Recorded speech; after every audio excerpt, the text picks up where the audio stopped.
vocês a essa sexta edição do nosso Pride Talks, né? Essa série de eventos que a gente vem fazendo desde o ano passado, para promover, para trazer informação, trazer conhecimento, né? E estimular aí nossa cidadania, nossa empatia, e para cada vez mais a gente criar um ambiente diverso, inclusivo e seguro para todo mundo aqui dentro da Cargill, tá? Então a gente foi passando aí por cada uma das letras que representam os grupos do movimento LGBT, né? Hoje a gente chega então na letra I, então é um grupo novo aí, entre aspas, que se junta ao movimento LGBT, então agora fica LGBTI+, né? E aí a gente trouxe o Shei, a Dione e a Thaís, que está chegando, está um pouquinho atrasada, para contar um pouquinho para vocês, dividir as vivências deles, enfim. Então, é isso. Muito obrigado. Obrigado a quem está aqui, obrigado a quem está conectado, obrigado aos painelistas que vieram hoje e saíram da sua rotina para estar com a gente hoje de manhã. É isso. Bom dia, bom evento. Abro para a Simone fazer a abertura oficial. Obrigada, Eric. Bom dia, pessoal.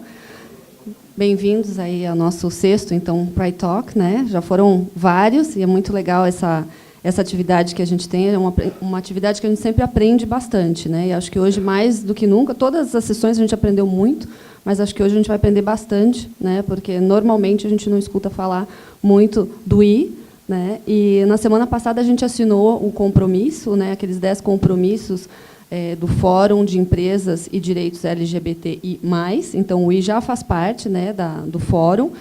E é importante a gente entender, como o Eric comentou, a gente passou aí por todas as letras, desculpa, no ano passado, e no Pride Talk, acho que de janeiro foi o último, então a gente falou, né, sobre LGBTI, e hoje a gente está aqui para falar do I.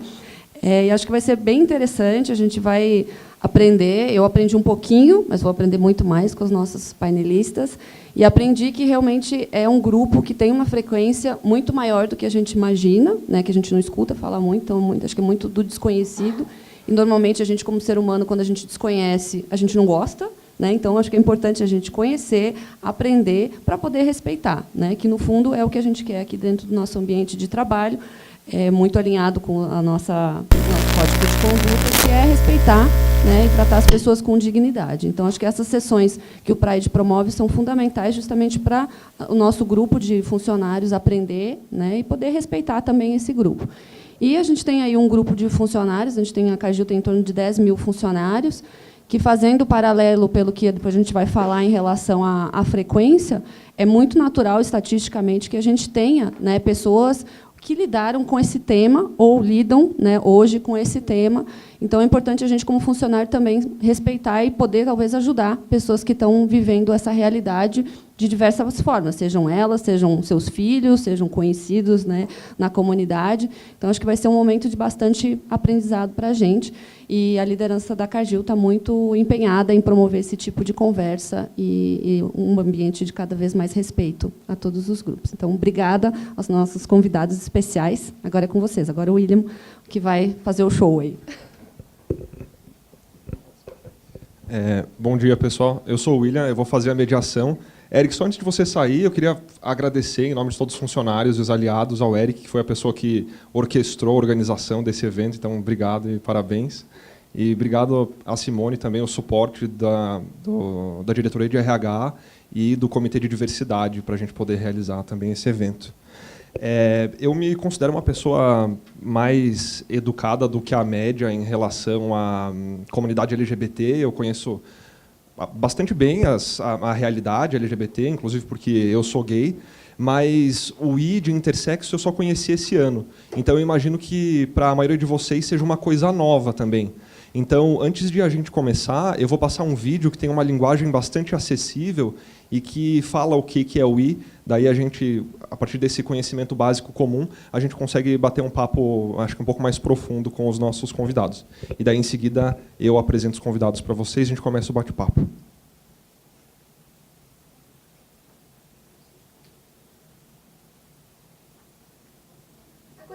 A coisa mais fascinante que os cientistas já descobriram é que homens e mulheres podem gerar bebês. Com o tempo, claro, eles foram vendo que a coisa era bem mais complexa. Para simplificar a questão sexual, eles decidiram que só havia 2 sexos biológicos naturais entre os mamíferos: o masculino e o feminino. Só que essa explicação simplista tem muito mais de fé do que de ciência. Claro que as combinações mais comuns são a mistura do gene X com X, que fazem uma mulher, e do X com Y, que fazem um homem. Mas comum não necessariamente é a mesma coisa que natural. Só na genética tem também as combinações XXX, XXY, XYY e XXXX. E há ainda os hormônios, que alteram como o nosso corpo se manifesta, fazendo ele parecer mais masculino, mais feminino ou mais andrógeno. A cada 100 nascimentos, uma pessoa é assim, nem menino e nem menina. Elas são pessoas normais, inteligentes e, na maioria dos casos, perfeitamente saudáveis. O jeito certo de se referir a elas é chamá-las de pessoas intersexo.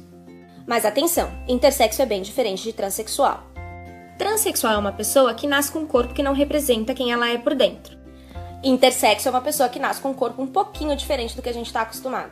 Como a maioria dos médicos não entende que nem todo mundo precisa ser ou homem ou mulher, eles fazem cirurgias nessas pessoas quando elas são ainda bem pequenininhas, dando para elas gêneros que nem sempre as representam. Por isso, ativistas da causa têm defendido que os pais devem esperar até que a criança seja grandinho o suficiente para tomar a sua própria decisão.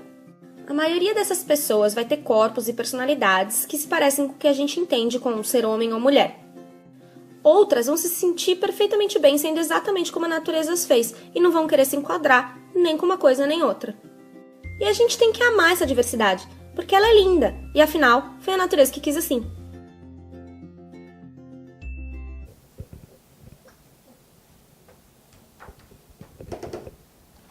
Bom, nós vamos ter 3 painelistas hoje aqui. A Thaís, que é a terceira, está chegando, mas eu já queria, para a gente começar, eu vou chamar a Dione, que nasceu intersexo.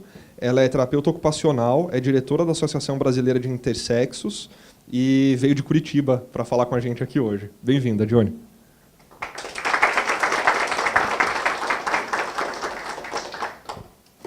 Eu também quero chamar aqui o Shey Bittencourt, que também nasceu intersexo. Ele é membro fundador da Associação Brasileira de Intersexos e veio aqui contar a sua história para a gente hoje. Bem-vindo, Shey.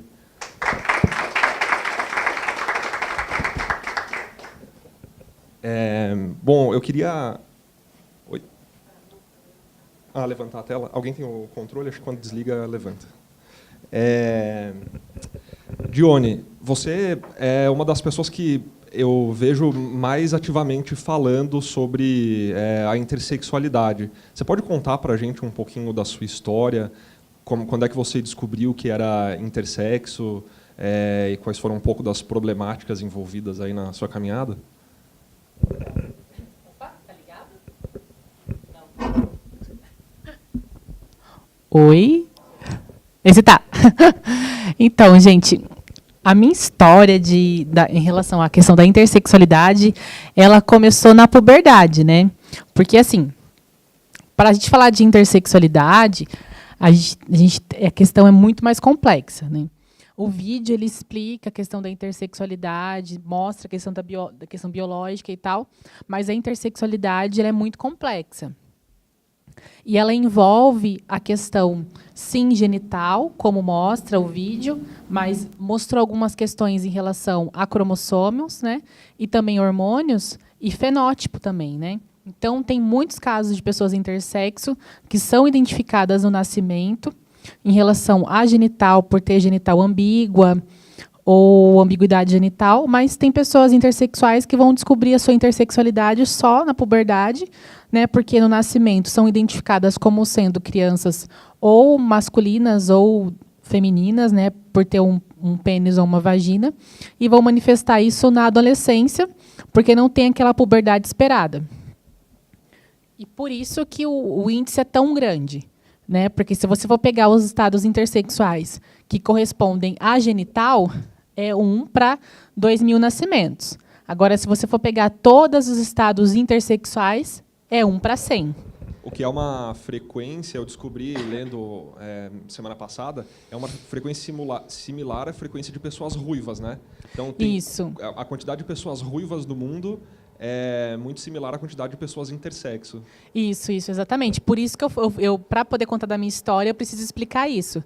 Porque eu descobri a minha intersexualidade na adolescência.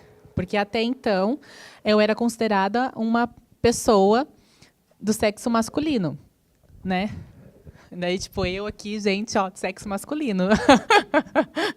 né, pra vocês verem, né? Imagina eu lá, criancinha crescendo, né, chegando na puberdade, ganhando caracteres secundários femininos e todo mundo me considerando do sexo masculino, bem isso. Por mais que eu estava ganhando caracteres secundários femininos, era do sexo masculino. Por quê? Porque a questão binária era voltada à genital. Não, se você tem uma genital masculina, não, você tem que ser homem. Você é homem, você não vai ser mulher porque você tem um pênis. É bem isso, né? Independente se você está criando caracteres secundários femininos. No seu caso, quando você diz que está criando caracteres, está falando do seu corpo mesmo. Exato, né? O seu fenótipo. corpo não era uma questão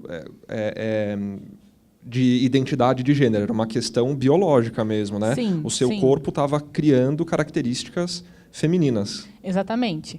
Óbvio que a minha identidade de gênero também era feminina, porque se a minha identidade de gênero fosse masculina, eu ia atrás para tentar resolver isso. Ó, vou tentar resolver isso, gente, não quero ter peitos. Óbvio que eu fiquei, meu Deus, tá tendo peitos, que beleza. Adoro. É isso mesmo que eu quero. Quero ter peitos, quero ter... Tudo bem que eu sou seca pra caramba, né? Mas assim, meu quadril tá enlarguecendo, adoro, quero ter quadril largo, óbvio. Mas, assim, né, era o que eu queria, era o que eu desejava, mas estava indo de acordo com a minha mente. Entendeu? Então, era uma pessoa que tinha identidade de gênero feminina, como uma pessoa trans vivencia aquilo, mas, ao mesmo tempo, o meu corpo estava correspondendo àquilo, só que a minha genital não correspondia àquilo. Então, era uma pessoa intersexo e transgênero ao mesmo tempo. Isso acontece dentro da comunidade intersexo. Tem pessoas que são intersexo que são trans. Né? E tem muita gente que é trans, que é intersexo e não sabe. Então, é uma outra discussão que a gente aponta bastante. Né? Tchê. Ahá! Isso estava acontecendo porque quando a gente fala de intersexo, se a gente for dar uma simplificada, assim, a gente pode ter 3 grandes grupos, pelo que eu entendi. Você me corrija se eu estiver errado. Você pode ter nascido com uma genitália ambígua, que não foi o seu caso. Você pode nascer com, ao longo da vida, não produzir nem hormônios femininos nem masculinos, que seria um outro segundo grupo. Ou você pode nascer com cromossomos que não são XX ou XY. E daí pode ser XXY, XXXX. Se a gente fosse... Dá para simplificar falando que são esses 3 grandes grupos e você é o terceiro? Então, é assim, é porque... A questão da intersexualidade ela vem sofrendo várias modificações, né? Porque a gente vem sempre estudando sobre isso, né? O que era considerado intersexo anos atrás, hoje em dia, vem sendo modificado. Porque antigamente só era considerado intersexo quem tinha genital ambígua, por exemplo. Você é intersexo e ainda era chamado de hermafrodita, né? E quem não tinha genital ambígua não era considerado intersexo. Né, era simplesmente colocado, não, é do sexo masculino com uma síndrome, é do sexo feminino com uma síndrome. Né? Ou simplesmente tem uma má formação, mas é do sexo masculino. Então, hoje em dia, com os avanços da medicina, né, também com o conhecimento dessa questão da formação do sexo biológico, da questão biológica, vem se entendendo que essa área que corresponde do espectro biológico entre o que se tem entre o masculino e o feminino é muito maior do que se pensava. Então, a gente começa a perceber que entre o masculino e o feminino tem uma diversidade muito maior do que se pensava. Então, a linha que se tem entre o masculino e o feminino não é simplesmente uma linha, é um espectro. Então, o grupo de categorização aumentou muito. Então, o que se tem? Hoje em dia, seria 4 grandes grupos. Né? Teria aquele grupo separado, né, que depois o Tchê pode também me corrigir se eu estiver falando alguma coisa assim fora do comum, né?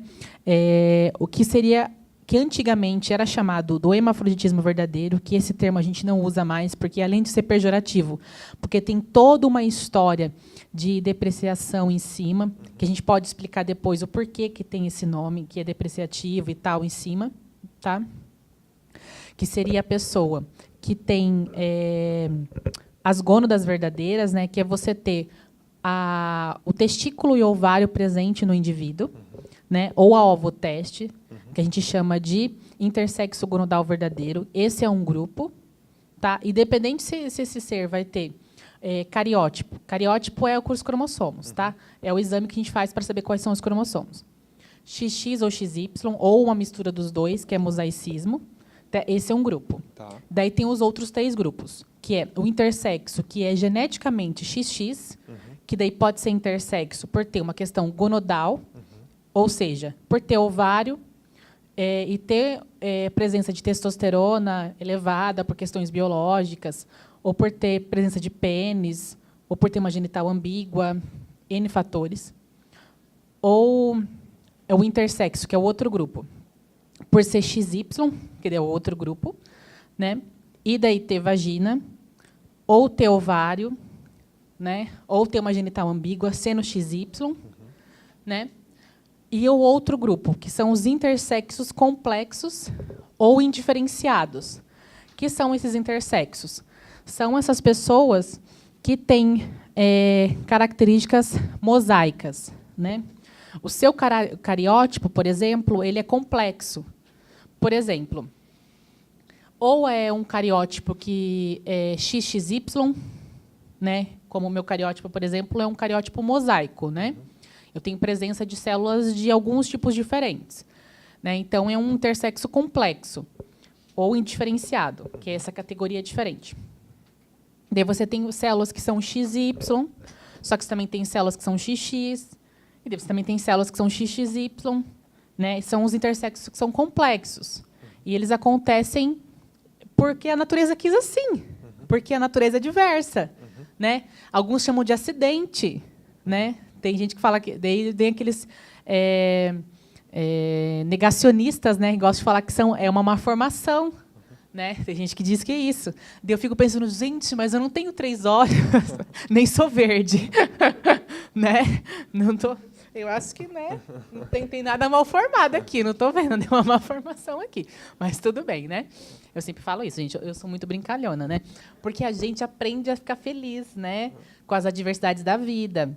Eu sou muito assim, porque a gente que leva pedrada na rua por ser diferente, né, espancada, quase estuprada na rua várias vezes, a gente aprende a ser diferente, assim, a gente aprende a ser feliz, né, porque é complicado. Então, a gente aprende a lidar com as adversidades da vida. Então, a gente aprende a brincar com essas coisas. Eu acho que uma das principais mensagens que ficam é que a intersexualidade não é patológica, né? Ela Exato. não significa que você tem uma doença, né? Exato, é uma das grandes lutas nossas. Né? Não que não exista pessoas que são intersexos que podem ser doentes. Claro que vai ter pessoas intersexos que têm alguma patologia, mas não é decorrente da intersexualidade. É como qualquer outro ser humano, que seja endossexo, né, ou diádico, que pode ter uma patologia, ou uma pessoa que seja cisgênero, que pode ter uma patologia, ou heterossexual, que pode ter uma patologia, uma pessoa intersexo pode ter uma patologia, mas não é decorrente da nossa intersexualidade ou transgeneridade. É sim porque a pessoa pode ter, como qualquer outro ser humano. Não existe uma relação de causa e efeito entre né? O corpo da pessoa, no que diz respeito se ela é diádica ou intersexual, e a patologia que possa existir, né? Não tem uma relação de causa e efeito. Eu queria apresentar a Thaís, que acabou de chegar. São Paulo é assim, né, Thaís? Trânsito, a gente se vira como dá. A Thaís, ela é mãe de uma criança intersexo, ela é psicóloga e é membro da Comissão de Diversidade de Sexo e Gênero da OAB. Bem-vinda, Thaís.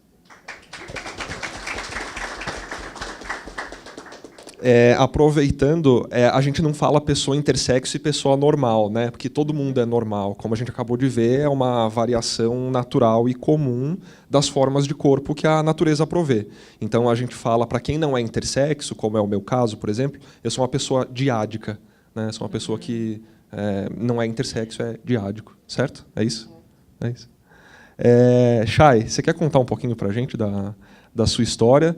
Você tem uma história que é um pouco parecida com a da Dione, mas você acabou descobrindo a sua intersexualidade um pouco mais tarde na sua vida, né? Como é que isso aconteceu? Na verdade, eu acabei descobrindo o que era intersexualidade um pouco mais tarde na vida, mas eu sempre soube que eu era diferente, porque quando eu nasci com o genital ambíguo. Então, os médicos eles não sabiam dizer se o bebezinho que nasceu lá, que era eu, era um menino ou uma menina. E aí eles fizeram vários exames lá, e eles decidiram que eu era uma menina. Mas meninas não podem ter pênis. Então, para ser menina, não poderia ter pênis.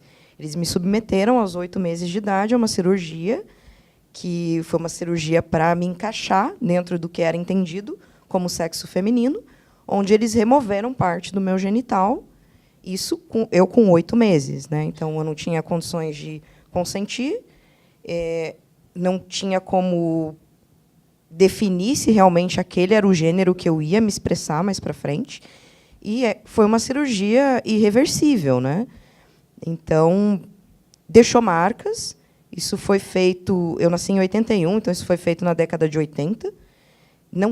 O procedimento não era o mesmo que é feito hoje. E deixou algumas sequelas. E eu, durante o meu desenvolvimento, eu me olhava no espelho e eu percebia que eu era diferente, que o meu corpo era diferente.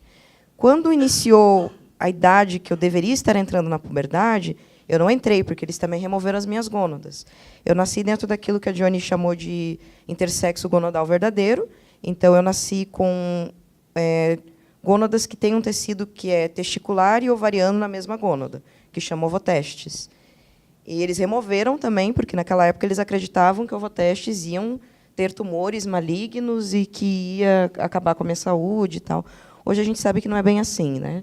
Que você pode deixar essas gônadas na pessoa, que elas vão produzir hormônios que vão fazer bem para o corpo, para a densidade óssea, para várias outras questões, né? Então, essa cirurgia ela é puramente estética, se a gente fosse simplificar, né? Não tem... não deveria causar uma doença ter essa genitália ambígua, né? Ou ter esse corpo ambíguo, certo? Exatamente. Eles olhavam para uma pessoa, que era eu, bebezinho lá, com genital ambíguo, e eles falavam, não, isso aqui está errado, porque não dá para chamar de menina nem de menino. Então, a questão era puramente estética, porque a sociedade não conseguia aceitar que uma menina poderia ter um pênis. Então, teria que ser, na cabeça deles, teria que ser removido, né? E é tão errado que, na verdade, essas cirurgias, na verdade, elas aumentam ou criam riscos para a saúde da pessoa ao longo da vida, né? Sim. Eu li na semana passada um relatório do Human Rights Watch com a Sociedade Americana de Intersexuais, que eles demonstram uma proporção imensa de pessoas que são submetidas a essa cirurgia para definir entre, né, a cirurgia estética e que depois, mais tarde na vida, têm problemas de saúde e outras, inclusive, não conseguem sentir prazer, não conseguem ter orgasmo, por exemplo, que é uma coisa muito séria, né? Sim, especialmente no meu caso, né, tem vários tipos de genital ambíguo, mas no meu caso, na altura do que seria um clitóris, era um pênis, né? E a remoção, na verdade, ela cortou várias terminações nervosas. Eu tenho algumas dores crônicas por conta disso. É comum acontecer com crianças que passaram por essa cirurgia. Dores crônicas, incontinência urinária, falta de sensibilidade na região genital. Então, tem várias questões que vêm dessas cirurgias, né? E essa é uma grande luta de vocês, né, para que as crianças, os bebês não precisem passar por essa cirurgia. Exatamente. Porque para a gente que já é adulto, já passou, não tem mais o que ser feito, né? A nossa ideia é mais focar nas próximas gerações, para que essas crianças que estão nascendo agora não sejam submetidas a isso que a gente passou. E a Thaís teve uma história um pouco parecida também, né, Thaís? Você foi mãe de uma criança intersexo. Você pode contar para a gente? Você já sabia disso antes de o seu filho nascer? Como é que isso aconteceu? Então, o que eu sabia aquilo que a gente estuda na escola, né? Que é um percentual muito baixo, que é muito raro acontecer. E na minha época, pelo menos na faculdade, quando eu estudei, eu fiz a especialização em educação especial, então a gente estudava muitas questões de síndrome genética, tal. Então era uma visão muito patológica, né? Aquela visão até daqueles livros de genética, né? Genética médica, que vem até o termo, né? Aberrações cromossômicas. O termo aberração é utilizado, né? Na medicina. Agora tem mudado um pouco, mas na época da minha graduação, na área de educação especial, foi assim, a visão que eu tinha.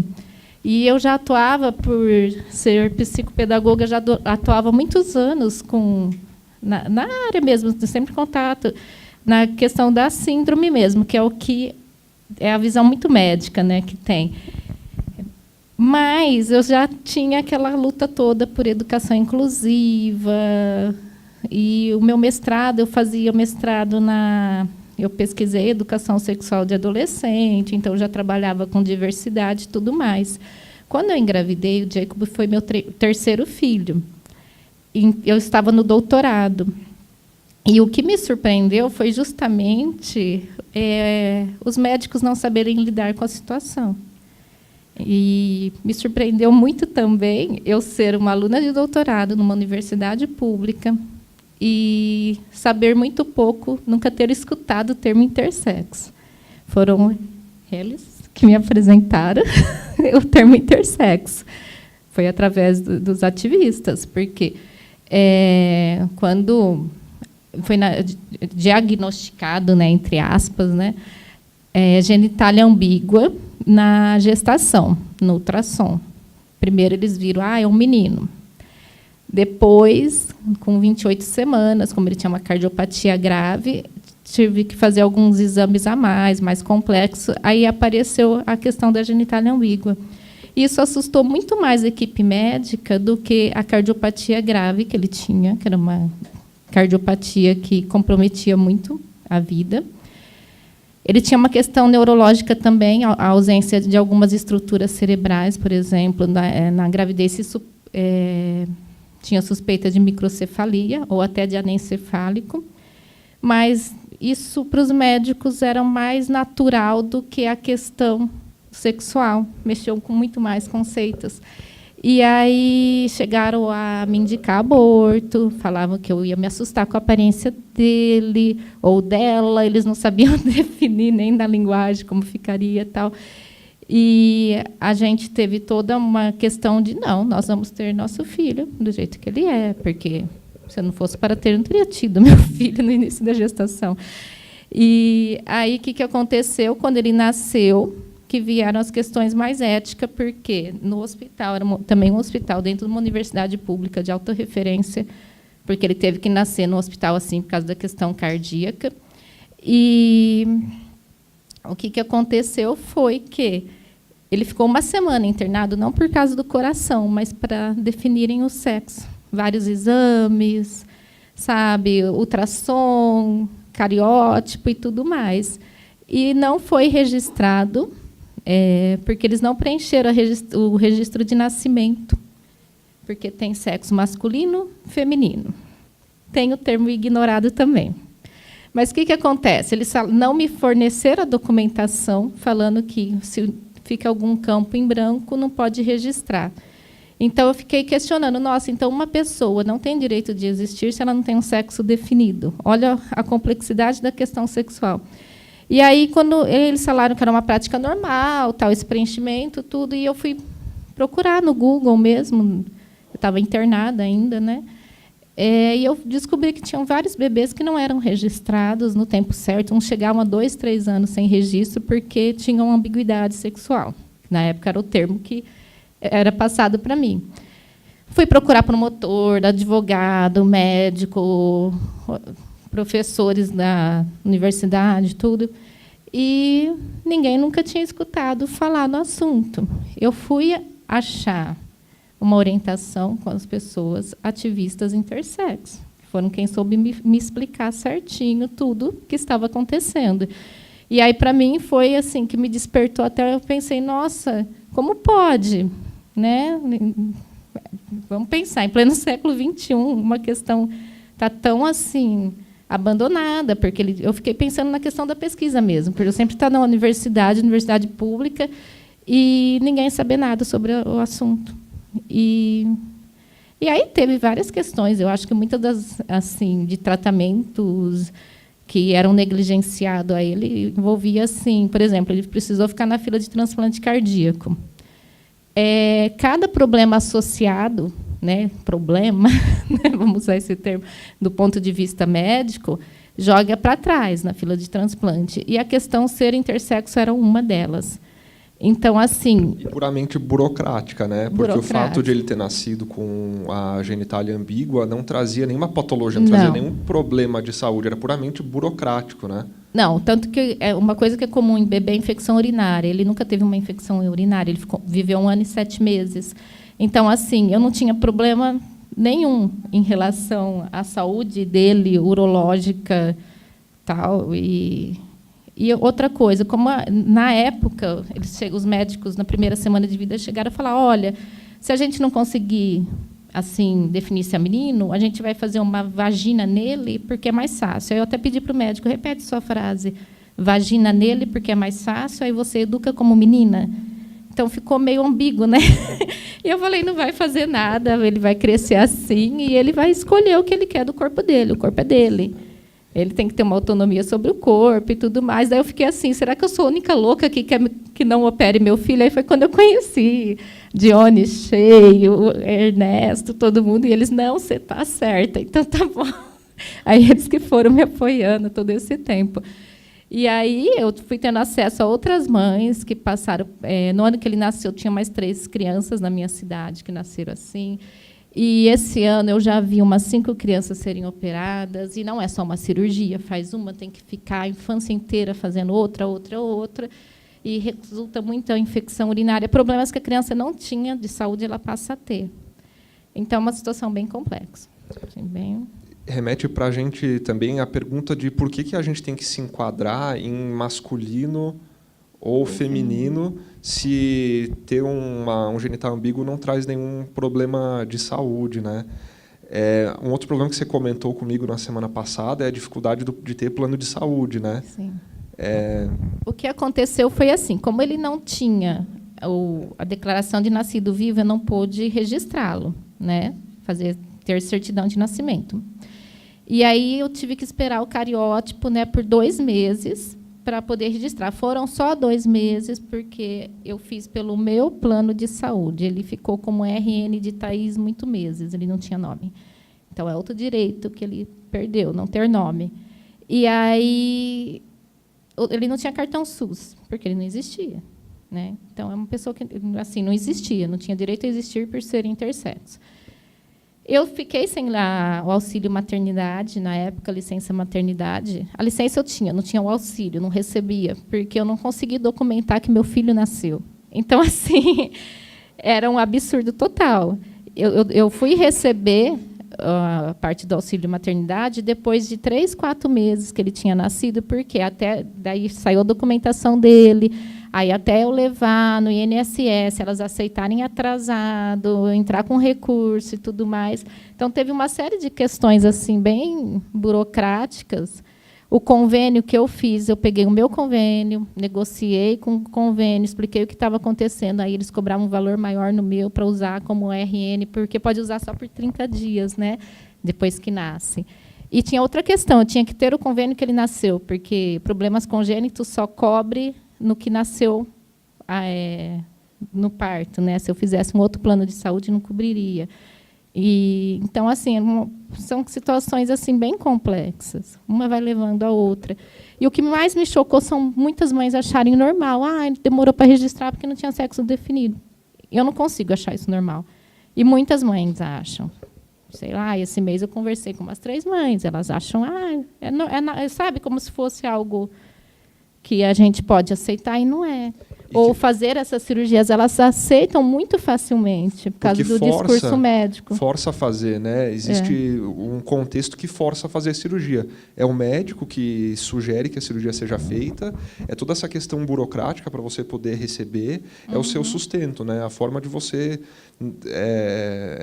conseguir sustentar o seu filho, que acaba forçando muitos pais a fazerem a cirurgia. E o medo do preconceito social. Os pais acabam não contando para ninguém, igual eu falava para todo mundo, meu filho é intersexo. Mas a maioria, nossa, você está expondo ele. Eu falei, eu falar que ele é cardiopata, é exposição? É uma condição dele. Então, assim... E aí, depois, né, de 1 ano, eu tive outra filha, que ela vai tendo um filho atrás do... E aí, ela, quando nasceu tudo...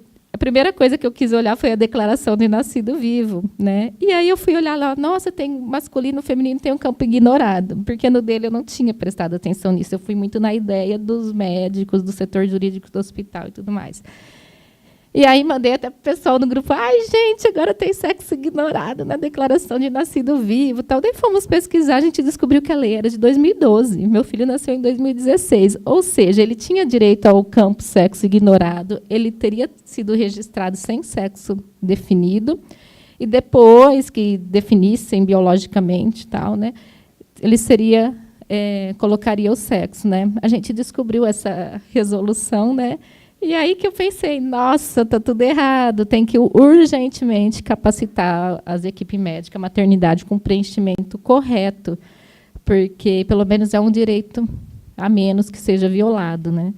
Que é a questão do registro e a luta pelas não... É mutilação, isso aí que a gente fala, mutilação genital, né?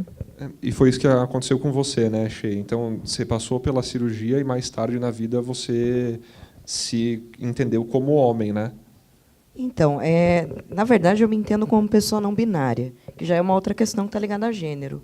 A gente está falando agora de pessoas não binárias, mas, assim, quando eu cresci, quando eu estava desenvolvendo a minha identidade, eu já me construí como essa pessoa não binária, só que naquela época não tinha nome para isso. Hoje a gente tem um nome não binário. Mas eu sempre fui assim, eu me considerava... Para mim, eu achava muito estranho quando eu via as pessoas falando o homem construiu tal coisa. Eu já achava, mas por que o homem? Né? Por que eles usam o homem? Né? E essas questões assim de gênero, eu ficava pensando, mas aquilo ali é trabalho de mulher, aquilo é trabalho de homem. Para mim, já não fazia sentido. Você vai pensar, não, mas isso não tem por que ser assim. Explica né? para a gente o que é não binário. Não binários são pessoas... É uma identidade de gênero, né? São pessoas trans que não se entendem nem como homem, nem como mulher. Ou podem se entender um pouco como homem, um pouco como mulher. Existem 3 expressões da não-binariedade, né? Que seria o gênero fluido, que é aquela pessoa que, em certos momentos, se vê mais masculino, em outros mais feminino. A ageneridade, que é aquela pessoa que não se vê nem como homem, nem como mulher. E a pessoa que ela se vê em algum lugar ali no meio, entre homem e entre mulher, mas não se desloca. Então, você tem essas 3 expressões da não-binariedade. Mas isso é uma identidade de gênero. No meu caso, como eu nasci intersexo, se eu tivesse tido a designação do gênero ignorado, eu poderia dizer eu sou uma pessoa cisgênero, né? Se eu tivesse esse gênero ignorado até hoje, né? Porque aí eu ia me entender no mesmo gênero que eu fui designado. Só que lá atrás, aquilo que disseram para a Thaís, disseram para os meus pais. É mais fácil a gente remover o pênis e tornar uma menina, porque já vem de todo um raciocínio machista, né? De que se o homem tiver o pênis muito pequeno, ele não vai ser visto como homem, né? E a mulher não precisa fazer nada, né? Ela só tem que estar ali, supostamente, né?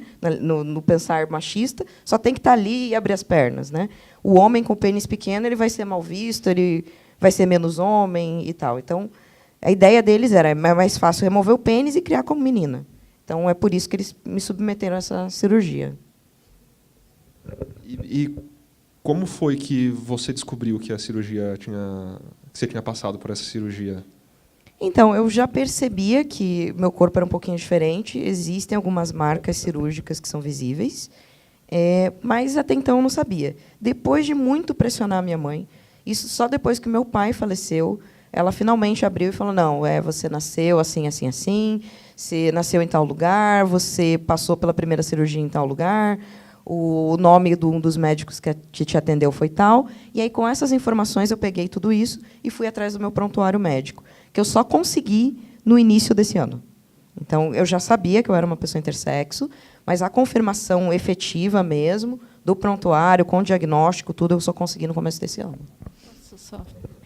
Teu prontuário, faltavam informações? Falta um monte de informação. Eu levei para o Dr. Magnus, que é o médico que me atende hoje, né? E ele deu uma olhada rápida lá, a minha psicóloga lá também olhou, ela falou, nossa, mas não tem nada das hormonizações, não tem detalhe da cirurgia, tem assim 2, 3 exames, diagnóstico provisório e diagnóstico definitivo. Porque, assim, eu queria até colocar isso, porque eles não sabem tanto lidar com a situação, porque, se eu for pensar, do Jacob vai fazer 2 anos do nascimento dele, esse mês. Então, há 2 anos atrás, por exemplo, a ressonância fetal, que diagnosticava ausência de genesia de corpo caloso no cérebro e as cardiopatias, vem laudado isso, mas a questão sexual eles não colocaram no laudo, eles me falaram, porque eles acham um assunto tão assim difícil, que para eles é mais fácil falar que tem um problema cerebral e cardíaco do que uma questão sexual que não afetava a saúde. Então, assim, eles não laudaram, eles me falaram na consulta. E também, quando ele foi fazer cirurgia cardíaca, foi feito alguns exames, 1 ano depois, né, 1 ano e meio, encontraram próstata. né, nele. Então, já pensou, se tivessem feito uma vagina, porque é tão pequenininho, criança, quando nasce, os exames, por mais sofisticados que sejam, não vê tudo. E se tivessem, por exemplo, não iam fazer por causa da cardiopatia nele, uma cirurgia, mas se tivessem feito, depois de um ano começa a aparecer outras estruturas, né? E também eu mandei mensagem para todo mundo, acharam próstata, estou querendo assim reafirmar, tem que lutar pela não cirurgia, porque o corpo vai mudando e até a puberdade muda muito. E o que aconteceu? Fui pegar o laudo também, toda feliz, né? Eles laudaram a parte rim, parte urinária, mas não laudaram o achado da próstata. Então, assim, eu fico tentando entender qual que é a dificuldade deles em montar esses prontuários direito e laudar quando se refere a sexo. Na verdade, é porque a gente sabe, né, a questão do romper com o binarismo masculino e feminino. É muito complexo isso, né? No meu caso, eu não consegui até hoje o prontuário da maternidade. Eles me responderam dizendo que só entregam com ordem judicial. É muito cruel, né? Ter que fazer essa cirurgia que é puramente estética apenas para conseguir definir se é masculino ou se é feminino, porque existe essa ideia de que qualquer coisa que não seja 100% masculino ou 100% feminino é estranho. Dione, você teve suporte da sua família, né? Quando você depois descobriu e se entendeu como mulher e de certa forma você fez uma transição, né? Porque você tinha sido criada como menino até o início da sua puberdade. Como é que foi isso? Qual a importância da família dar esse suporte? Então, tive suporte, assim, porque a importância é não ser expulsa de casa, né? Porque, assim, imagina, eu fui criada como menino até meus 12, 13 anos ali, né? Eu falo 12, 13 porque 13 anos foi o momento da transição, né? Foi quando eu comecei a trocar de roupa e fazer a transição para o feminino. Mas é nessa fase que a pessoa que faz a transição, que é criada de um gênero e faz a transição para o outro, é expulsa de casa. E daí, se é expulsa de casa, você tem várias perdas, né? Desde escola, né? Desde da própria estrutura familiar, daí você cai no meio da rua, daí você pode se prostituir, né? Não pode, não, vai se prostituir, daí vai ser exposta a bombadeiras, silicone industrial, né? Que acontece, tanto que a gente tem um exemplo dentro da nossa militância, né? Intersexo, né? A gente pode citar ela, né? A Luísa Freitas, que é uma das nossas ativistas intersexo também, que tem uma história parecida com a minha, de pessoa inter e trans, né? Que foi expulsa de casa e caiu na prostituição por causa disso, né? Isso não aconteceu comigo, mas porque eu tive suporte, né? Então, não ter suporte me evitou cair na prostituição e possibilitou eu ter afeto, né? Carinho e suportar aquela discriminação que, no contexto que eu vivia, era muito grande, né? Porque como eu morava nessa época, eu morava aqui no interior de São Paulo, era em Ribeirão Preto, e daí o lugar onde eu morava tinha uma dominação muito grande de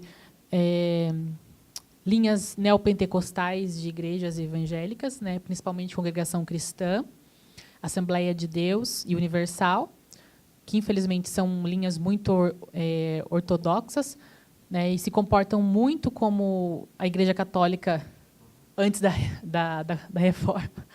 Né? E eles perseguiam bastante. Assim, se não fosse o suporte da minha família ali, me ajudando, eu não sei se eu estaria até viva, né? Porque atentaram contra a minha vida várias vezes, em nome de Jesus, né? E foi bem complicado. Então, a minha família foi muito importante para isso. É muito importante que as famílias procurem suporte, né? Hoje, se alguém que está vendo a gente, ou no futuro passe pela situação de ter um filho intersex ou algum conhecido, quem que vocês recomendam? Que tipo de suporte? Onde se procura informação hoje sobre isso para evitar que as cirurgias aconteçam e para a família aprender como dar suporte? Então, infelizmente, eu ia falar para procurar a gente primeiramente. Eu falo infelizmente Não, eu falei infelizmente no sentido assim, porque a gente ainda não tem um órgão especializado assim juridicamente para dar um suporte legal perante o Conselho Federal de Medicina, que é muito forte ainda, que a gente não consegue ter um bom diálogo com eles, é nesse sentido. Mas, felizmente, a gente consegue passar as informações o que é discutido internacionalmente, em relação à OMS, à ONU, principalmente, né? E órgãos internacionais de direitos humanos em geral e até órgãos de pessoas intersexo. Então, você pode procurar a gente, tanto pela página Visibilidade Intersexo, né? Agora a Brai está saindo, que é a Associação Brasileira Intersexo, né? Falei certo, né? Ai, gente. E daí a gente pode dar esse suporte, tá? Só que a gente também está fazendo parcerias, né, com a OAB, né, principalmente, né, para poder dar esse suporte. Principalmente a OAB tem ajudado bastante a gente em vários setores, né? Lá no Paraná, a OAB lá em Curitiba assim tem ajudado assim a gente lá, principalmente em Curitiba, eu procurei algumas vezes lá para tirar algumas dúvidas, ajudou. A Thaís também tem tendo bastante suporte, né? Em outros setores a gente também tem tido bastante suporte, mas fora isso, dentro da saúde aqui no Brasil é bem complicado, porque o Conselho Federal de Medicina ele se ausenta, porque ele legitimiza esse tipo de cirurgia. E, infelizmente, aqui no Brasil, ele legitimiza esse tipo de procedimento. Tanto que eu já participei, a gente já participou de algumas bancas, eu já participei de algumas bancas sozinha, assim, em alguns momentos. Até alguns congressos que eu fui, e a gente convidou o Conselho Federal de Medicina, a gente convidou o Conselho Regional de Medicina em alguns momentos, e eles se ausentaram, eles não responderam e-mail. Eu sempre trago isso porque eles se ausentam, né? Eles não querem discutir a questão, eles não querem mudar a resolução deles, que legitimiza esse tipo de procedimento, né? Mesmo com posicionamentos internacionais sendo contrário a esse tipo, mesmo com países vizinhos mudando a resolução, né? O Chile proibiu a cirurgia de pessoas intersexo, né? A Argentina não proibiu, mas o sistema de saúde já vem dando passos, né, nesse sentido de ouvir mais os pacientes. O Uruguai também, né, vem ouvindo um pouco mais, pelo que a gente tem tido contato, né? E outros países aqui, a gente tem o Canadá também tem tido posicionamentos interessantes. Os Estados Unidos, alguns estados têm tido posicionamentos bem interessantes também. Na Europa, vários países têm tido posicionamentos. Portugal, que foi o nosso país colonizador e trouxe uma cultura bem patriarcal e machista, mudou totalmente seu posicionamento, né? Recentemente proibiu esse tipo de procedimento, legalizou registro de pessoas intersexo, né? Então, a gente que está atrasado. O Brasil que está fechando os olhos para o mundo, assim. Eu estava vendo na semana passada também, quando eu pesquisei mais profundamente sobre o tema, que na Europa alguns países já consideram como tortura essa cirurgia, né? A Alemanha proibiu esse tipo de cirurgia, legalizou o terceiro gênero, né, para proteger pessoas intersexuais, né? Quem mais? Deixa eu ver se eu lembro aqui tem Malta, Portugal, a Bélgica, se eu não me engano. E tem uns países na Ásia, tipo Bangladesh, Paquistão, que também reconhecem o terceiro gênero como ele tem suas particularidades em relação às homossexuais, né, que é bem complicado, né, mas em relação ao terceiro gênero de proteção a pessoas trans e intersexuais, eles têm avanços maiores que o Brasil, né? Apesar de ter uma cultura bem machista, assim, que isola pessoas trans, isola pessoas intersexo, ao mesmo tempo o governo reconhece o terceiro gênero e tem políticas públicas e políticas governamentais que reconhecem as pessoas trans e intersexo, e tem lei até de identidade de gênero, porque dentro do Alcorão não tem nada que fale contra pessoas trans e intersexo, entendeu? Então não tem um porquê o governo fazer nada contra. Só que por ter uma questão machista dentro da sociedade, que a mulher, por exemplo, precisa dar filhos, e às vezes a pessoa intersexo, dependendo do caso, não pode gerar filhos, e a pessoa trans, e como lá tem a questão da binariedade muito forte, e você sendo trans, você precisa passar para a cirurgia, então você pode perder a fertilidade, então você vai ser uma mulher infértil, então você não pode gerar filho, então a questão é machista, não é nem por você ser trans, mas por você ser uma mulher infértil, então você é excluída da sociedade, porque qual que é a sua função enquanto mulher? Prover. Então tem essa questão, pelo que eu converso com alguns ativistas trans lá do Paquistão, por exemplo. Eu acho que essas diferenças ao redor do mundo só trazem exemplos para a gente pensar como é uma questão cultural, né? Quer dizer, tem alguns países que fazem com que você passe por uma cirurgia que é mutiladora simplesmente porque existe um modelo mental, uma crença que diz que qualquer coisa que não seja 100% homem, biologicamente 100% mulher, é errado, né? Um clique que me deu quando comecei a pesquisar sobre isso também é que às vezes a gente vê vários comentários chulos na internet que fazem assim, eles falam exatamente isso, Deus criou o homem, a mulher, o resto é gambiarra. O que é totalmente uma mentira, né? Porque 1% da população nasce intersexo e é como a natureza quis, né? Sim, se existe um Deus, né? Eu acredito que exista. Eu tenho minha crença, apesar de não condizer com a crença da maioria, né? Que é uma crença, minha crença é diferente. Ela é mais animista, mística, tal. Mas eu acredito que exista algo superior. Eu acredito nisso. Ele fez a natureza como ela está posta, né? E ela, como está posta, ela colocou as pessoas LGBTs aí, ela colocou as pessoas intersexo e ela é natural. Então, ela fez as pessoas intersexo aí a mais de 1% da população ainda, né? Porque o dado de 1% é um dado aproximado para menos, na verdade. Não é para mais, é para menos, né? E a gente faz parte da natureza, né? Então, Deus criou a gente, sim. A gente faz parte da natureza enquanto ser vivente. Então, Deus nos fez. E se Deus criou macho e fêmea, Ele também criou intersexo e também criou LGBT, e a gente faz, sim, parte da natureza. A gente não é gambiarra. Gambiarra é essa ideologia de gênero que criaram de falar que só existe macho e fêmea para justificar esse modelo binário. Que é muito cruel, né? A gente vai abrir para pergunta. Alguém... Desculpa, gente, eu cheguei atrasada, desculpa. A minha pergunta é: de onde vocês retiram esses dados, essa fonte de a cada 100 crianças, uma nasce intersexo? Porque eu acho assim, estatisticamente é um número muito alto para a gente não ter tanta informação sobre. Tem pessoas que não fazem ideia o que é uma pessoa intersexo. E aí a gente coloca de uma a cada 100 é um número muito alto, a gente precisa informar isso, a gente precisa mostrar que essas pessoas existem.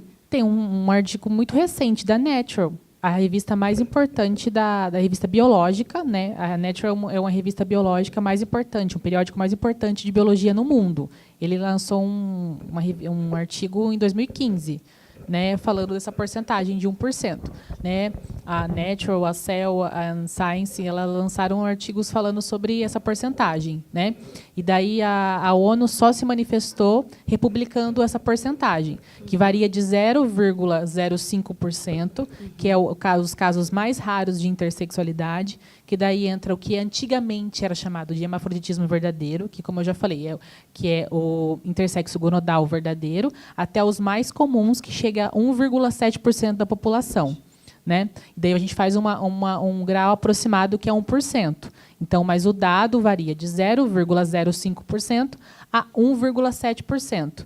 Né? Mas o que não falta são dados biológicos para isso. Só que as pessoas escondem, porque se a gente discutir esse tipo de dado, que não falta dado, né, você vai quebrar um padrão de gênero binário que foi construído em cima de o quê? De religião dominante, abraâmica, judaísmo, cristianismo, islã, que criou-se que só se existe macho e fêmea e que Deus só criou isso. Né? E é algo que é abraâmico, né? Porque se você pegar culturas orientais como o budismo, né, e shintoísmo e tal, não se tem tanto essa crença tão firmada assim, né? Principalmente o budismo, né? E o hinduísmo não é tão assim. Você tem existe a energia masculina, existe a energia feminina, mas existe a intersecção entre o masculino e o feminino que convive harmoniosamente, e até o masculino contido no feminino faz parte do equilíbrio, né? As rígidas, né, que é a apresentação e tal. Eu queria só colocar a questão da invisibilidade. Existe toda uma política para que se torne invisível a pessoa intersexo, desde o nascimento. Por que eu não ponho campo ignorado? Porque aí lá embaixo, na declaração de nascido vivo, eu tenho que preencher a questão congênita e o que foi. Então, isso, quando vai para um dado estatístico, não entra. Meu filho não entrou em estatística nenhuma. E todas as outras mães que eu conheci não entraram, porque quando eu não faço o preenchimento correto, eu estou anulando o dado. E aí entra outra questão também. As próprias pessoas, depois de adulto, que se descobrem, são poucas as que têm assim, esse enfrentamento do mundo de falar, sou intersexo, enfrentar tudo isso. Eu conheci vários casos de pessoas que pedem para não falar. E de mães também, olha, não, fala assim, meu filho não era igual ao seu, meu filho não é intersexo, meu filho eles tiveram uma dúvida quanto ao sexo e já foi resolvida. Então, isso torna tudo invisível. Então, a gente pode considerar que esse número possa ser maior que 1%. Sim, se os dados fossem tabulados, né, a gente tem ideia do que é tabulado, né, do que é investigado, do que é analisado. Porque, assim, aqui no Brasil, a gente não é analisado. Esses dados que a gente fala são dados internacionais de países que fazem análise, né, e que aqui a gente não tem.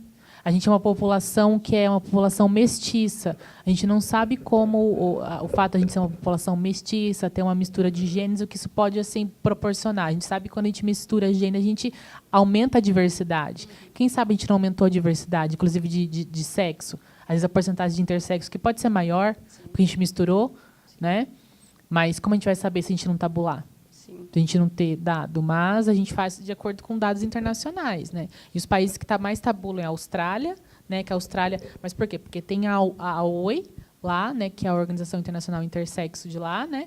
Que eles são ativistas bem fortes na área lá, eles conseguiram bastante avanço lá, militando lá, né? Tem a OI Europa também, né? Que é bem forte, que também está com TGU, que fala, né? Às vezes eu falo a pronúncia errada, por isso que eu sempre olho para o Tchê. Está falando certo? Você me corrige, porque o meu inglês é péssimo. Então, eu olho. Está falando certo? E daí o TGU, que é o transgrupo lá europeu, lá, que tabula os dados, que pressiona lá as agências internacionais para estar investigando, tabulando os dados certo, porque para ver se está fazendo tudo certo, que eles fazem essa tabulação, pressionam o governo para estar tabulando, para estar investigando, para estar olhando para a população, né? E daí os dados eles vêm, né? Porque estão de olho, estão olhando ali para ver se a população está sendo acompanhada, né? Mas aqui no Brasil é a Deus dará. As palavras, elas trazem um significado. Vou fazer uma pergunta antes que eu esqueça, porque acho que essa é bem importante, daí eu passo. Eu sou curioso também. As palavras, elas trazem um significado e uma carga histórica, e é por isso que é importante a gente aprender os termos corretos, né? Porque as palavras, elas ajudam a gente a criar e a redefinir modelos mentais. E daí eu aprendi que hermafrodita é uma palavra que a gente deveria evitar, né? Que o certo é intersexo. Alguém de vocês quer explicar para a gente o porquê? Então, hermafrodita vem do mito grego, do Hermes e Afrodite. Supostamente eles tiveram um filho, era um filho menino mesmo, que era o hermafrodito. E tem várias versões dessa lenda, né? Mas, de forma resumida, o hermafrodito conheceu uma ninfa, a ninfa se apaixonou por ele nem tanto por ela, ele estava se banhando nu num lago, a ninfa entrou no lago, agarrou ele, rogou aos deuses que fundissem os dois num corpo só. Aí ele, meio perplexo ali com a situação, ele também rogou aos deuses que amaldiçoasse o lago.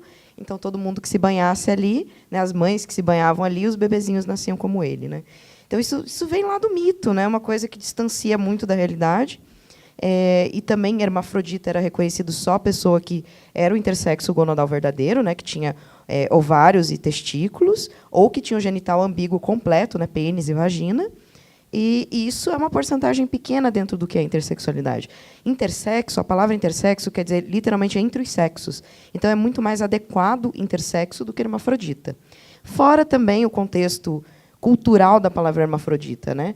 A gente teve nos tempos passados aí aqueles freak shows, né? Que eram shows de curiosidade. Aí você passava lá na frente, veja o hermafrodita. Aí tinha a pessoa lá exposta, né? Como tratada ali meio que como um bicho, nem uma pessoa, né? Existia o mito de que pessoas intersexo tinham problemas mentais. E eu lembro que eu estava tendo uma aula de genética, isso não faz muito tempo atrás, e no material que estava lá ainda falava, né, grande possibilidade de problemas mentais. Eu fiquei, nossa, eu não conheço, não que não tenha, né, aquela coisa, pode ser que tenha uma patologia ali, pessoas intersexo também nascem com patologias, né, assim como as pessoas diádicas, mas não está necessariamente associado uma coisa à outra, né.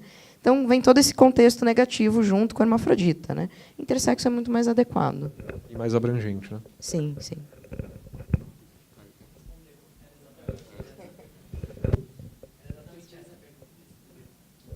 Era uma pergunta de uma planta, mas foi respondida.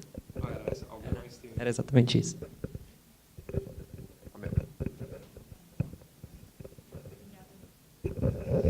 Eu queria perguntar para a Thaís, né? Dado que você, apesar de estudar, etc., no momento que seu filho nasceu, eu queria saber um pouco como você se sentiu, mais profundamente, a situação, a parte da questão da doença, da cardiopatia e da outra doença que você citou, e como seu marido reagiu. Então, eu falo que a gente não é um casal padrão, heteronormativo, que eu acho que sofre muito mais numa situação dessa. A nossa preocupação era muito grande com a saúde, com a cardiopatia. Era um bebê que, desde 12 semanas, podia vir a óbito na minha barriga, e a gente queria muito. Então, essa questão mesmo sexual para a gente, não, assim, na gravidez, no parto, não abalou. Começou a me abalar, e eu acho que criou até uma certa revolta quando eu vi a situação assim, do que eu não conhecia, porque, para mim, eu não sabia dessa questão das cirurgias de adequação, nem das hormonizações que eles fazem, porque muitos bebês eles dão hormônio para alterar, né, o genital, e nem da questão dos não registros. Então, até o nascimento, a gravidez, para a gente, tranquilo, a gente já tinha escolhido um nome, deixamos ele mesmo, e, sabe, coisas assim, a gente não estava muito preocupada. Teve gente que, realmente, em relação à questão intersexo, não. Meu marido até me espantava, porque me espantava muito, porque quando nasceu, e aí as pessoas assim no hospital perguntavam, né, a moça do lado tinha tido uma bebê, e aí às vezes vinha horários de visita, a gente ficou mais tempo que os outros no hospital, então as pessoas às vezes, é menino ou menina? Aí ele respondia, a gente não sabe, os dois ou nenhum, a gente não sabe. E ele respondia muito naturalmente para todo mundo. Daí eu pensei, nossa, tranquilo. E aí, para a gente, falar a verdade, essa questão, igual uma vez, uma entrevista que a gente foi, perguntaram até para a gente, se você pudesse mudar e nascer intersexo, você mudaria? Nunca pensei nisso, não mudaria. Eu mudaria o coração dele, porque meu filho faleceu por causa do coração, e não por ser intersexo. Então, assim, para a gente, realmente, não. Só que o que incomodou demais foi a falta de estrutura, por exemplo. Nenhum médico soube dar uma... Eles se contradiziam na nossa frente em relação às condutas. No hospital, aí um dia a técnica de enfermagem entrou chorando no quarto porque as amigas pediam para ela tirar foto no celular da genital dele para mostrar para os outros, e ela não ia fazer isso, porque ela tinha ética, e ela falava, ele é um bebê igual aos outros, normal. Tanto que o desenvolvimento dele cognitivo era normal, apesar até da questão neurológica. E a questão assim, então ela entrou chorando no quarto. Eu pensei, nossa. Aí às vezes o pessoal pergunta também, foi algum psicólogo, alguém conversar com vocês? Não, e às vezes eu penso, graças a Deus que não foi, porque talvez viria no sentido de, olha, precisa fazer a adequação, nós temos que te preparar para isso, porque os materiais que eu busquei depois são muito binários e me incomodam, são materiais que forçam você a decidir qual sexo seu filho tem que ter. Sendo que ele já tem um sexo definido. Que eu falo que é a questão do espectro mesmo, ele é intersexo. Perpassa tudo isso, é uma questão biológica. Tem que aceitar que existe. Então, assim, em termos do nascimento, em relação à questão sexual, realmente, para a gente, por incrível que pareça, foi tranquilo. E, às vezes, tem mãe que me liga chorando, desesperada, porque o filho é intersexo e o marido quer largar, quer separar, e ela quer cirurgia, não quer cirurgia, o marido quer, ou ao contrário, já fez a cirurgia e tal, tudo mais. E aí, a hora que eu conto, olha, meu filho tinha uma cardiopatia grave, faleceu, não sei o quê, eu era muito feliz com ele e tudo mais. As pessoas, teve uma mãe que falou, nossa, eu estou até com vergonha de estar chorando porque meu filho é intersexo, sabe? Então, eu acho que tem que romper. E aí eu estava numa banca uma vez de um TCC na faculdade que eu dava aula sobre gênero, e todos os alunos meus que eu dei aula na biologia, na química, tudo, eu ensino eles macho, fêmea, intersexo, bem assim, né? E aí eles acabam me chamando para as bancas, né, de TCC, e uma outra professora na banca pegou e falou assim para mim: nossa, Thaís, você fala que você fazer doutorado, estudar, fez com que você não quisesse que seu filho passasse por uma adequação e tudo mais, lidasse de forma mais natural. Eu já teria postura contrária, porque eu ia pensar, nossa, um amigo meu de faculdade, livre docente, em urologia, falando que meu filho tem que operar, lógico que eu ia fazer. Ele é livre docente na área, porque eu questionei o livre docente, né? E eu falei, não, mas os estudos que eu tinha sobre gênero, sobre sexualidade, fez com que eu pensasse, qual o problema? E se meu filho for trans, por que eu tenho que definir a questão sexual? E se ele for não binário? Então, assim, para mim já era outra. Eu acho que a questão nossa pessoal não influenciou tanto, igual eu vejo em outras mães. Até essa coisa de falar, meu filho é intersexo. Ninguém fala. O pessoal fala assim, eu conheço mais 2 mães só que falam, assim, abertamente para todo mundo. Vocês sabem quem são. Só tem mais 2 mães que eu conheço, o resto até conversa do assunto, mas não vai.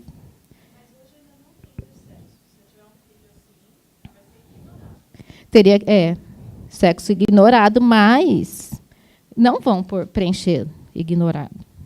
Não vão. Tem alguma saída? Vocês conhecem alguma criança que não tenha sido, que seja intersexo e não tenha sido enquadrado como masculino ou feminino?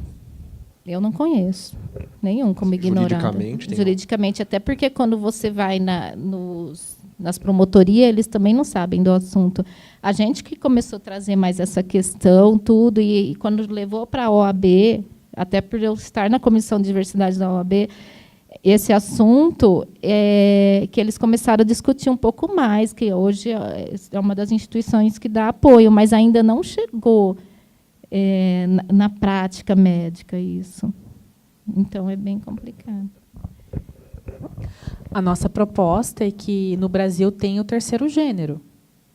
Terceiro gênero enquanto reconhecimento legal, para que pessoas, né, e daí isso abra para pessoas trans também, no caso, mas, assim, a priori, terceiro gênero, para que proteja as crianças intersexo. Nasceu uma criança intersexo, não importa ali, não. Criança intersexo, terceiro gênero, vai ser deixado como terceiro gênero. Se depois essa criança cresça, se identifique com o masculino ou o feminino, você troca. Ainda mais que hoje a gente tem, né, o posicionamento do Conselho Nacional de Justiça, que hoje a gente facilita, né, a mudança de nome e gênero, né, você vai no cartório e mude, a pessoa vai lá e muda, né, e depois se quiser mudar, muda, mas vai ser reconhecido para proteger essa criança enquanto indivíduo ali, né, para que ela não passe por cirurgia mutilante, né, e também que se proíbe esse tipo de procedimento no Brasil, porque não tem o porquê, não tem risco de vida para a criança, ela não precisa passar por uma cirurgia dessa. Ela precisa decidir. A diferença de uma cirurgia dessa para uma cirurgia trans é mais que óbvio, a gente precisa falar. A gente precisa falar por quê? Porque sempre vai ter aquele conserva que vai vir falar que, então por que vocês defendem procedimento para trans, não é mutilação? Não, não é mutilação. Primeiro porque a pessoa trans ela quer fazer a cirurgia. Ela decidiu, ela já tem capacidade, já tem maturidade para saber qual é a sua identidade. Exatamente. E a cirurgia trans é feita em uma genital já maturada, ou seja, desenvolvida. E a genital já tem ali o desenvolvimento já adequado para fazer o procedimento cirúrgico e preservando todas as terminações nervosas. Vai ser uma genital que vai dar prazer para a pessoa. A genital que é feita num bebê, ele não tem consentimento, não tem autonomia e não tem independência para decidir sobre a cirurgia. A genital ela é pequena, não tem como você preservar tecido nervoso ali. Você vai mutilar porque a pessoa não tem autonomia. Você não vai conseguir preservar tecido nervoso e a pessoa vai crescer e você não vai transar por ela, né? Porque nenhum dos médicos vai lá, vai deitar pela pessoa, né? O Tchê está aqui para falar sobre isso, né? Tem vários casos de neuralgesia depois da cirurgia. O que é isso? É dor. Fica uma dor crônica.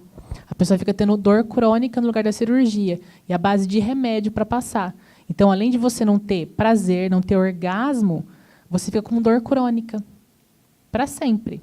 A base de remédio. Porque vai lá e corta nervo, corta músculo, nervo, lesa a musculatura, a pessoa fica sentindo dor, dor, dor. Imagina você ter dor no genital pro resto da sua vida? Por algo que você não decidiu, Por algo que você não decidiu. E uma região super sensível.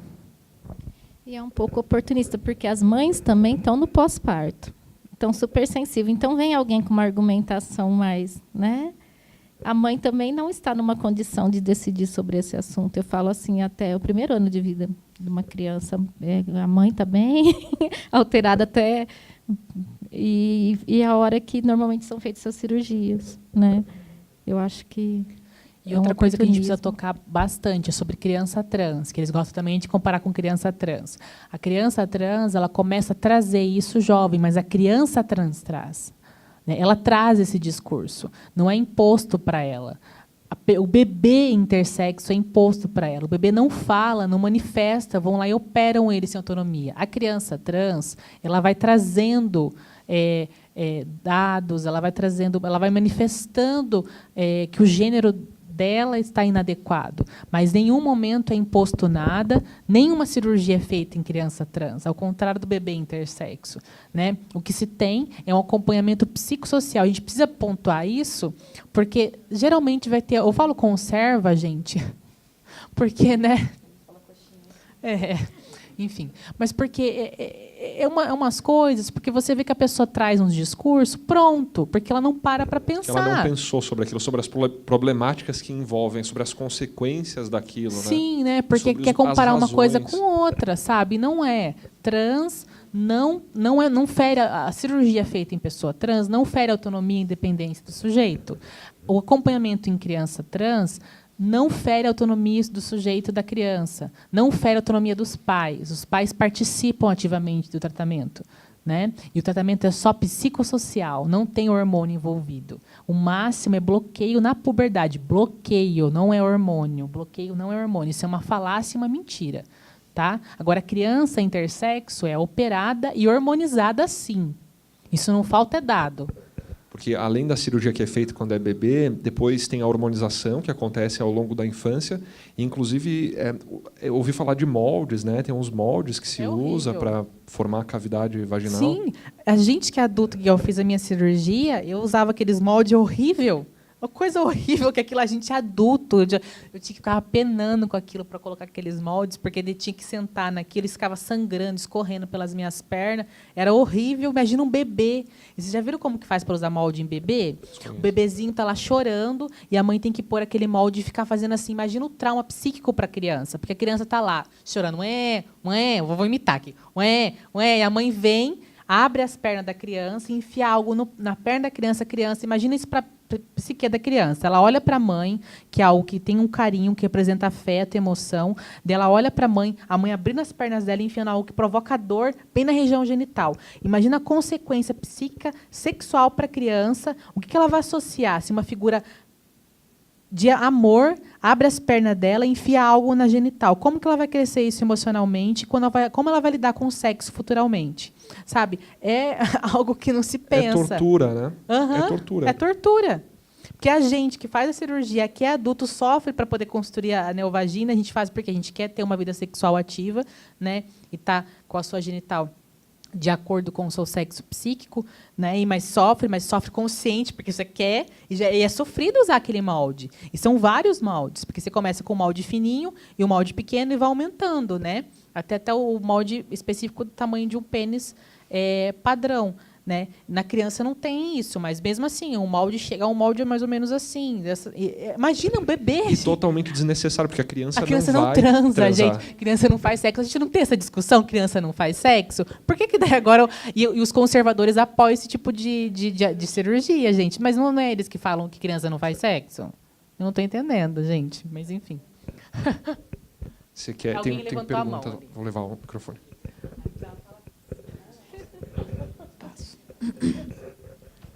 Olá, bom dia. Eu queria saber, para vocês, qual que é o papel das empresas para ajudar na questão das pessoas intersexo. Eu ia falar intergênero, intersex. E o que vocês têm visto as empresas fazerem que são boas práticas e que a gente poderia replicar aqui na Cargill? Então, eu acho que o que vocês estão fazendo aqui já é um exemplo. né, de vocês conscientizar funcionários, possibilitar isso. Por quê? Porque vocês fazem vou chamar de roda de conversa, tá? Porque a gente está tendo uma roda de conversa.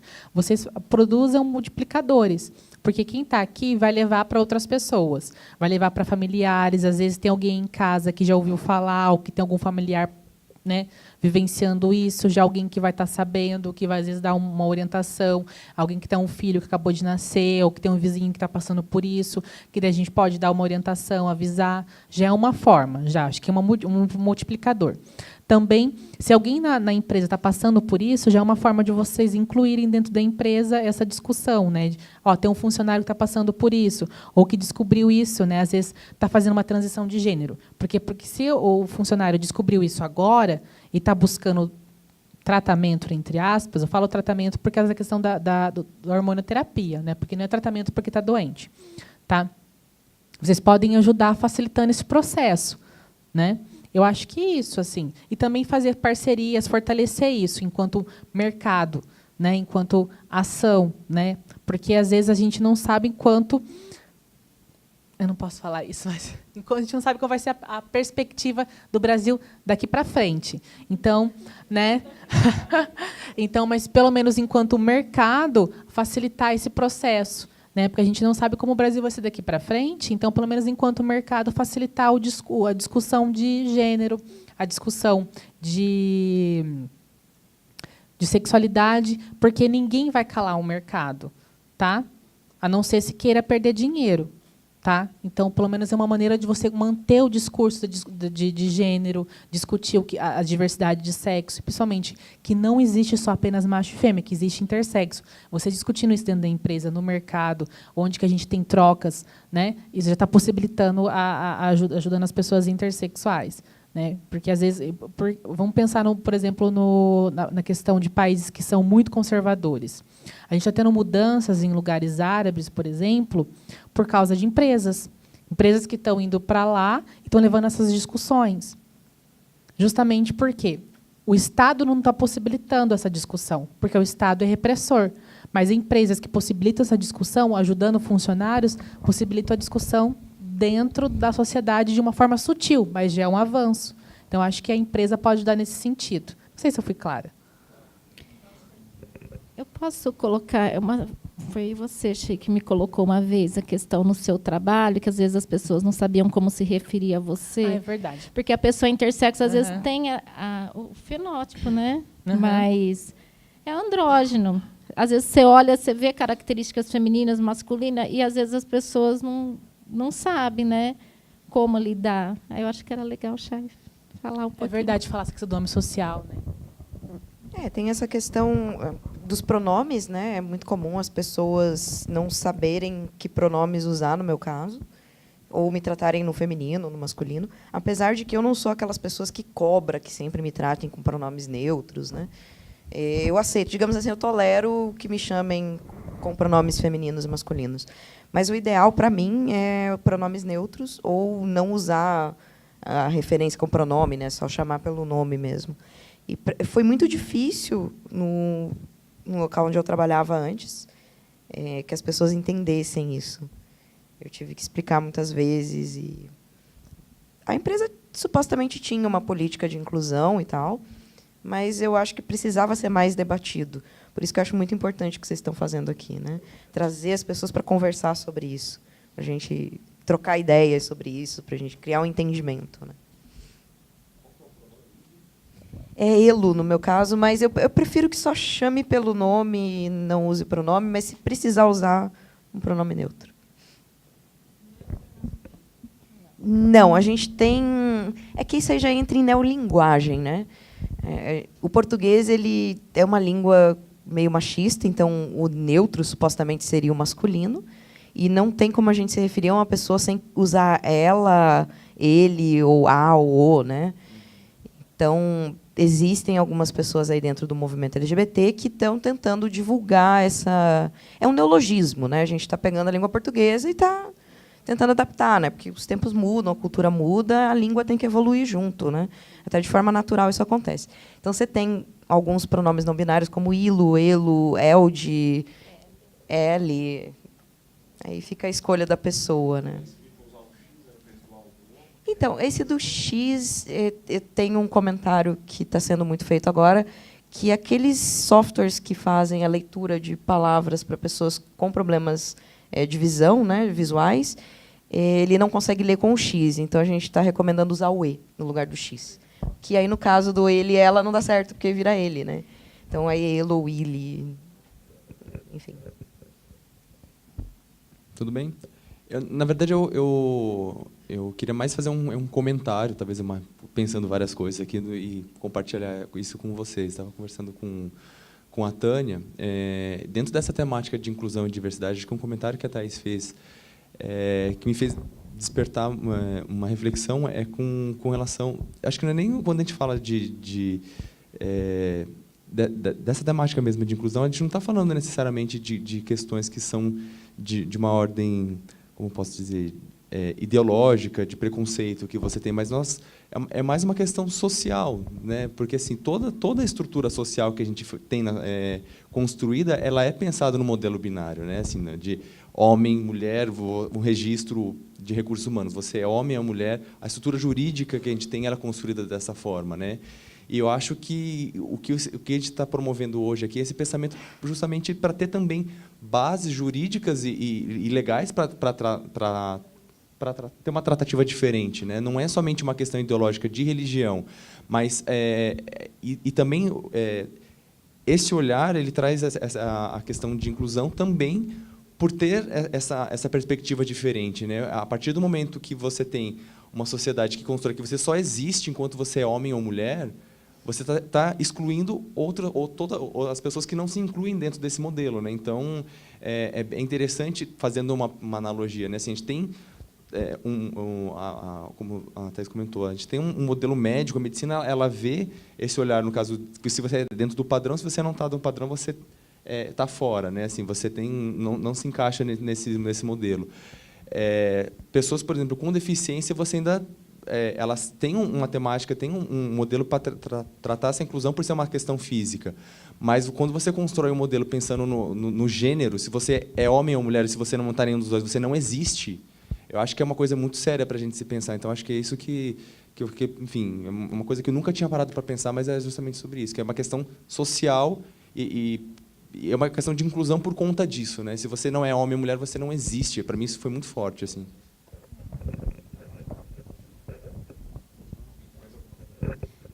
Tem uma pergunta aqui da Natália Gastardo, de Mairink, e ela está perguntando se vocês podem passar alguma dica de como criar a criança intersex de forma neutra na hora de...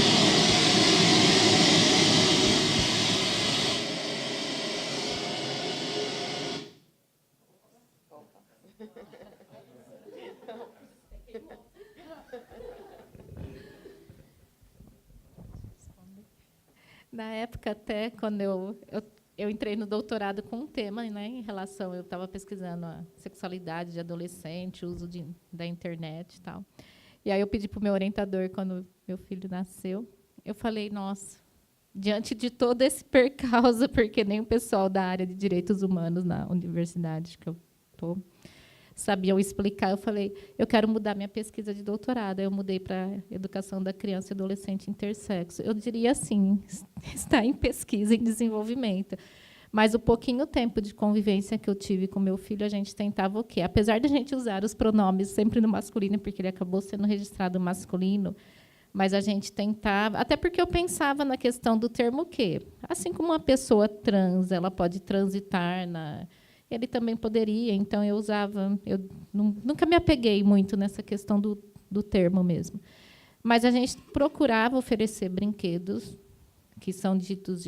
assim, as pessoas dividem brinquedos por gênero, mas eu dava acesso a ambos. Questão de roupa na cor. A gente acabava colocando uns rosa, umas coisas, e às vezes as pessoas... Tinha vizinhos que se incomodavam no condomínio que a gente morava, né, porque a gente era família e ideologia de gênero, né?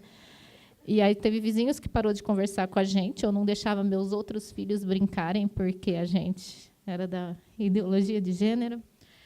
E é ridículo, mas me excluíram do grupo do condomínio de compra e vendas, porque eu falava, sei lá, daí meu outro filho quis uma buzina rosa uma vez, eu comprei para ele pôr na bicicleta, e isso foi motivo de muita discussão. Então, coisas assim que você pensa, né? Crianças são crianças, não são, e bebês são bebês. E aí a gente for pensar, pessoas são pessoas. A gente não tem que pensar é masculina, é feminina, não sei o que é isso ou aquilo. Então, a tentativa era de uma educação mais não binária mesmo, que eu acredito que essa educação seria ideal para qualquer criança, e não só para criança intersexo. De não restrição. Né? Não restrição. E de, realmente, as pessoas... A gente tentava meio que até que uma vez, né, a notícia saiu lá num site local, no jornal da cidade, todos os comentários que apareciam eu já respondia embaixo, porque sai uma notícia sobre a dificuldade de registro no bebê intersexo. Né? Eu dei entrevista até para a visibilidade do tema. E aí saiu publicado, né, em jornal, e saiu no site. Cada comentário que vinha, eu comentava embaixo, porque eu percebia o quê? Se eu deixo livre, né, a mãe controladora... Teve comentário lá. Ai, Deus, nossa, é o fim dos tempos. Aí, elas lembram de tudo isso, porque... Mas, assim, teve fim dos tempos. Aí eu escrevi assim, não entendi fim dos tempos. Aí a hora que a pessoa vai, porque entra pelo Facebook, nesses jornais, e via que era a mãe e o pai da criança comentando, acabou o comentário. Então, tinha muito isso, né? Tipo, é meio que assim, nossa, fala com a gente. Agora, então, é muito importante a questão da família mesmo, de não restringir, né? Não restringir e da família, assim, de se impor e e defender, falar sobre o tema, né? Sabe, não esconder, né? E também não deixar que os outros discriminem. O nosso tempo passou agora já 3 minutos. Eu vou pedir para cada um de vocês dar uma mensagem final do que vocês gostariam que os ouvintes levassem para casa. Depois a gente vai postar no YouTube também, então a gente espera que essa mensagem seja mais reverberada. Então, uma mensagem final para as pessoas levarem, cada um de vocês. Eu acho que a minha mensagem final é: pessoas intersexo existem, mesmo a lei não reconhecendo, a medicina chamando de patologia. A gente existe, é fruto da natureza. E se tiver alguma pessoa intersexo assistindo, se futuramente tiver ou se tiver agora, se aceite, sinta-se confortável com quem você é, não tem nada de errado com você.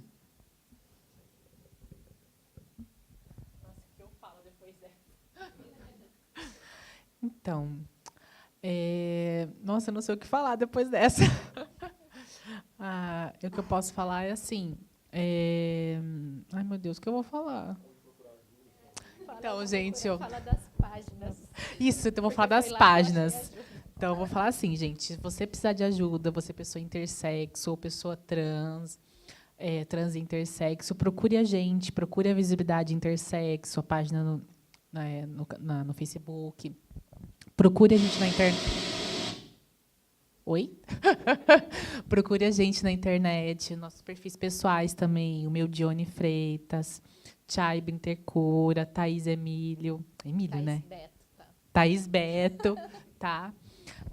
Procure no canal no YouTube, eu tenho um canal no YouTube, Dione Freitas, é só colocar Dione Freitas lá, vai ter vários vídeos, porque a gente está aqui para poder divulgar a causa e o conhecimento da questão intersexo, tá? Porque eu vejo como missão divulgar a intersexualidade, divulgar que não existe só apenas macho e fêmea, existe intersexo também, e a natureza fez a gente assim. Né? Ideologia de gênero é a pessoa achar que só existe a binariedade. Isso que foi construído. Isso sim foi construído. Né? A natureza ela é diversa. É isso. Muito obrigado. E assim, para mim é mais para as mamães e papais, né? Teve um bebê intersexo, não mutile seus filhos, não vão nessa conversa assim de adequação sexual, de hormonizar. Muitos não são operados, eles dão hormônios desde o primeiro mês de vida para o genital e alterando. E são hormônios mesmo para bebê. Então, assim, é uma coisa muito agressiva.